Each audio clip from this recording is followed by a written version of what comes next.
Presenting the darkest minds. इस कहानी की शुरुआत में हमें क्लासरूम को दिखाया जाता है जहां पर बहुत सारे बच्चे होते हैं और तभी एक बच्चे को कुछ होने लगता है। उसकी आंखें नीली पड़ जाती है और अगले पल उसकी मृत्यु हो जाती है। हमें न्यूज में बताया जाता है कि संसार में एक ऐसी बीमारी फैल चुकी है जिसे IAAN कहा जाता है, यानी कि idiopathic adolescent acute neuro degeneration. और इस बीमारी से लगभग 90% चिल्ड्रन और टीनेजर्स की मौत हो चुकी है। इस बात से पूरी दुनिया बहुत ही परेशान होती है। किसी को कुछ समझ नहीं आता कि क्या करना चाहिए। US का जो प्रेसिडेंट होता है उनका बेटा भी इसी बीमारी से ग्रस्त होता है और वो डॉक्टर्स की देखरेख में होता है। दरअसल इस बीमारी का अब तक कोई भी इलाज नहीं ढूंढ पाया। प्रेसिडेंट सबको कहते हैं कि अगर किसी भी बच्चे के अंदर आपको इस तरह के लक्षण दिखे तो उसे CDC डिपार्टमेंट में एडमिट करवा दिया जाए ताकि वो डॉक्टर्स की निगरानी में रहे। यही हमें एक फैमिली को दिखाया जाता है जहां पर रूबी नाम की एक बच्ची होती है। रूबी का आज बर्थडे है। उसके पिता उसके बर्थडे पर उसे एक की रिंग देते हैं। उसके माता पिता उसके लिए बहुत चिंतित है कहीं रूबी भी उस बीमारी से ग्रस्त ना हो जाए, पर रूबी फिलहाल बिल्कुल ठीक होती है। अब रात को जब रूबी के माता पिता सो रहे होते हैं तभी वो उनके पास जाकर लेट जाती है और अगले पल उसकी आंखों का रंग बदल जाता है, वो ऑरेंज हो जाता है, जिससे रूबी डर जाती है और अपने माता पिता के कमरे से निकल जाती है। अब अगली सुबह रूबी अपनी मॉम के पास जाती है तो उसकी मॉम उसे नहीं पहचानती। वो रूबी से पूछती है, क्या तुम कहीं खो गई हो? रूबी कहती है कि मैं आपकी बेटी हूँ। वो अपनी मॉम को वो की रिंग भी दिखाती है जो उसे बर्थडे पर गिफ्ट किया गया था, पर उसकी मॉम उसे नहीं पहचानती और एक कमरे में बंद कर देती है। और अगले पल यहाँ पर दो आदमी आते हैं और रूबी को पकड़ कर ले जाते हैं, जहाँ पर रूबी देखती है कि और भी बहुत सारे बच्चे हैं। दरअसल जो भी बच्चे इस बीमारी से ग्रस्त होते हैं उनके अंदर अलग अलग तरह की पावर्स आ जाती है। हर किसी की आंखों का रंग अलग अलग होता है। जिनकी आंखों का रंग ब्लू होता है उनके अंदर टेलीकाइनेसिस की पावर होती है। जिनकी आंखों का रंग येलो होता है वो इलेक्ट्रिसिटी को कंट्रोल कर सकते हैं। ग्रीन आंखों वाले बहुत ज्यादा इंटेलिजेंट होते हैं। रेड आंखों वाले बहुत ज्यादा खतरनाक होते हैं और फायर को कंट्रोल कर सकते हैं। और इन सब में सबसे ज्यादा खतरनाक होते हैं ऑरेंज आंखों वाले, क्योंकि वो किसी के भी माइंड को पढ़ सकते हैं, साथ ही किसी के माइंड को मैनिपुलेट कर सकते हैं, यानी कि उसके मन के थॉट्स को, उसके मन में चीजों को बदल सकते हैं। और रूबी के अंदर भी ऑरेंज आंखों वाले सिम्टम्स हैं और यहाँ इस नई दुनिया में रेड और ऑरेंज आंखों वाले बच्चों को मार दिया जाता है। डॉक्टर रूबी को चेक करता है और उसके सिस्टम में आ जाता है कि उसकी आंखें ऑरेंज है, यानी कि उसकी आंखों के अंदर ऑरेंज वाले सिम्टम्स है। वो रूबी को मारने की तैयारी कर रहा होता है। रूबी को समझ में आ जाता है। रूबी वहां से भागने की कोशिश करती है लेकिन डॉक्टर उसे पकड़ लेता है। लेकिन अब रूबी डॉक्टर के हाथों को टच करके उसके माइंड को पूरी तरह से बदल देती है, यानी कि उसके माइंड में ये डाल देती है कि उसकी आंखें ऑरेंज नहीं बल्कि ग्रीन है। इसीलिए डॉक्टर उसे छोड़ देता है। इसके बाद रूबी को ग्रीन टीम में शामिल कर दिया जाता है। ग्रीन वो बच्चे होते हैं जो कि बहुत ही इंटेलिजेंट होते हैं। वक्त बीतता है और 6 साल बीत जाते हैं। रूबी अब उन बच्चों के साथ काम करती है जो कि बहुत ही दिमाग वाला काम करते हैं, पर रूबी उनके साथ अच्छे से मैनेज नहीं कर पाती क्योंकि उसके अंदर ऑरेंज आंखों वाली शक्तियां हैं। और एक दिन एक गार्ड को रूबी के ऊपर शक हो जाता है। बच्चों के ऊपर फ्रीक्वेंसी टेस्ट किया जाता है जिससे पता चल जाता है कि किस बच्चे के अंदर इस रंग की आंखों वाली शक्तियां हैं। दरअसल इनकी आंखों का रंग तभी बदलता है जब ये अपनी शक्ति का इस्तेमाल करते हैं। और अब इनके ऊपर जब फ्रीक्वेंसी टेस्ट होता है तो रूबी बेहोश हो जाती है। जब उसे होश आता है तो वो एक बेड पर होती है। उसके हाथों को हथकड़ी से बांधा गया होता है। उसके सामने एक डॉक्टर होती है जिसका नाम केट है। केट रूबी से कहती है कि मैं तुम्हारी मदद करना चाहती हूँ। वो उसे एक नोट देकर जाती है जिसमें लिखा होता है कि सबको पता चल चुका है कि तुम्हारी आंखें ऑरेंज हैं और जल्दी वो तुम्हें मार देंगे। अगर तुम चाहती हो कि तुम बच जाओ तो रात को मुझे आकर मिलना। रूबी रात को उसे मिलने जाती है जहां पर वो कहती है मैं तुम्हें अपने साथ यहाँ से बाहर ले जाऊंगी। अभी दोनों के दोनों यहाँ से बाहर जाने लगते हैं लेकिन गार्ड इन्हें देख लेता है, पर तभी रूबी गार्ड के हाथ को टच करके उसके माइंड को बदल देती है, जिस वजह से गार्ड दरवाजा खोल देता है और ये दोनों के दोनों यहाँ से निकल जाते हैं। रूबी कई सालों के बाद बाहर निकली है। आज वो बहुत खुश होती है। उसे लगता है कि वो अपने घर वापस जाएगी, पर केट उसे कहती है कि मैं नहीं चाहती कि तुम अपने घर वापस जाओ। अगर तुम अपने घर वापस गई तो तुम्हें दोबारा पकड़ लिया जाएगा। एक ऐसी जगह है जिसे कहा जाता है चिल्ड्रंस लीग, वहाँ पर तुम्हारी तरह बच्चे रहते हैं जो अपने भविष्य के लिए लड़ते हैं, और मैं उसी ऑर्गेनाइजेशन, उसी चिल्ड्रंस लीग के लिए काम करती हूँ। साथ ही वो उसे एक पैनिक बटन भी देती है। कहती है जब भी तुम्हें लगे कि तुम खतरे में हो, तुम इस बटन को दबा देना, ये एक ट्रैकिंग डिवाइस की तरह है और मैं वहां पर पहुंच जाऊंगी। अब केट रूबी को अपने एक दोस्त से मिलवाती है।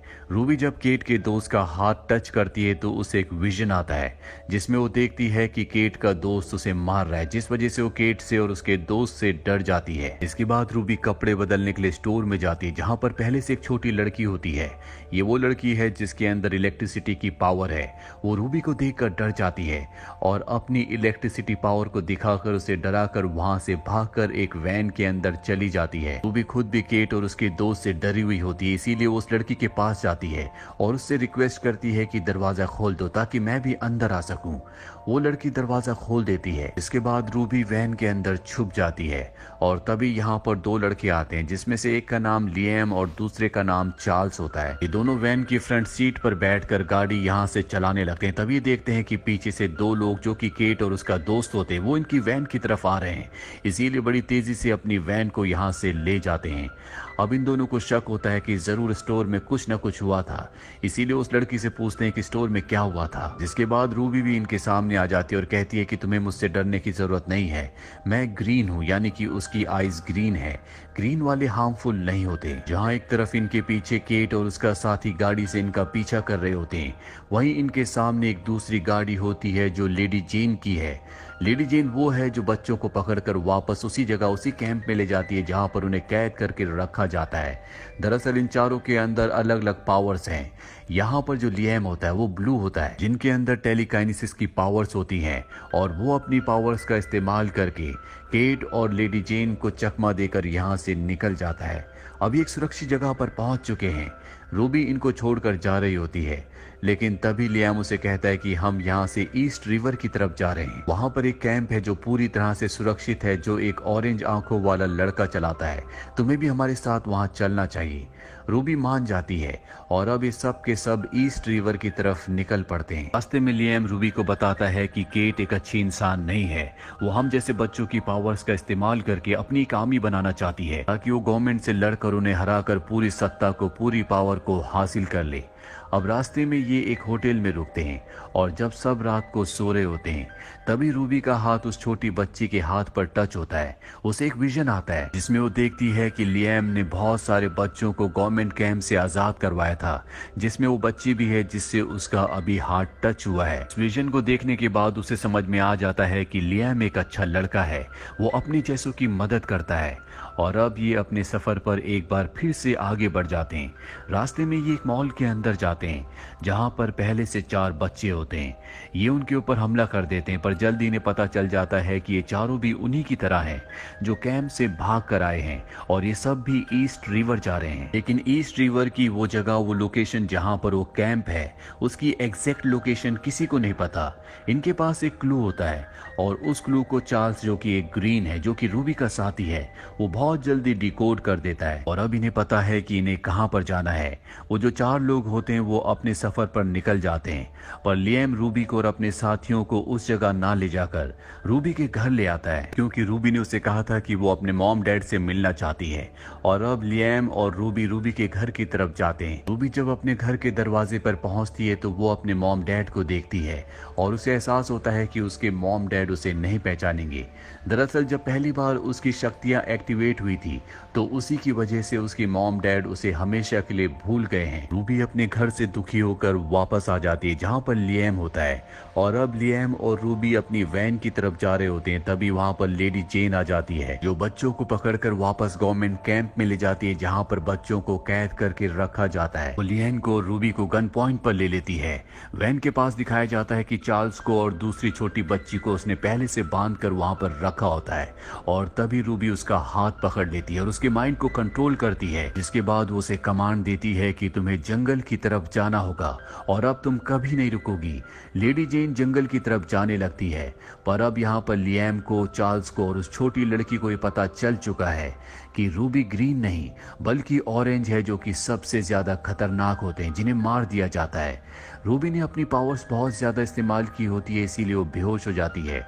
और जब उसे होश आता है तो वो देखती है कि उसके चारों तरफ उसके तीनों दोस्त हैं, यानी कि लिएम, चार्ल्स और वो छोटी लड़की।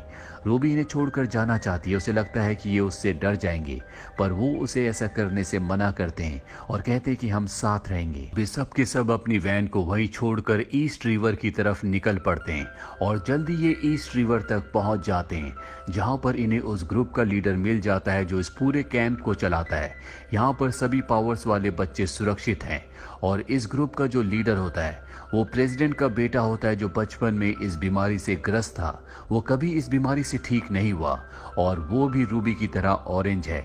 वो इन सब का वहाँ पर स्वागत करता है। साथ ही वो रूबी को बताता है कि मैं तुम्हें सिखाऊंगा कि अपनी पावर्स को कैसे इस्तेमाल किया जाता है।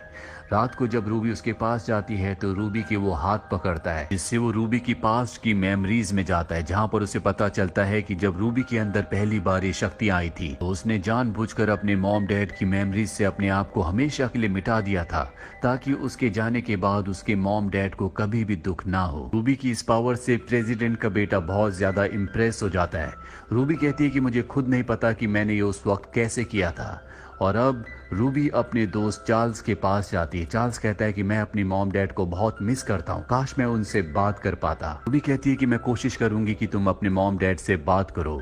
वहीं हमें प्रेसिडेंट के बेटे को दिखाया जाता है जो अब भी आर्मी से पूरी तरह से कनेक्टेड होता है, यानी कि वो उस कैंप से जुड़ा हुआ है जिस कैंप में बच्चों को बंदी बनाकर रखा जाता है, और वो उनसे चैट कर रहा होता है। तभी वहां पर रूबी आ जाती है और वो कहती है कि मेरा दोस्त चार्ल्स अपने मॉम डैड से बात करना चाहता है, उसे तुम्हारा लैपटॉप चाहिए होगा। वो कहता है कि वो बात कर सकता है, लेकिन इसके बदले तुम्हें मुझे अपनी मेमोरी को इरेज करने वाली पावर को सिखाना होगा।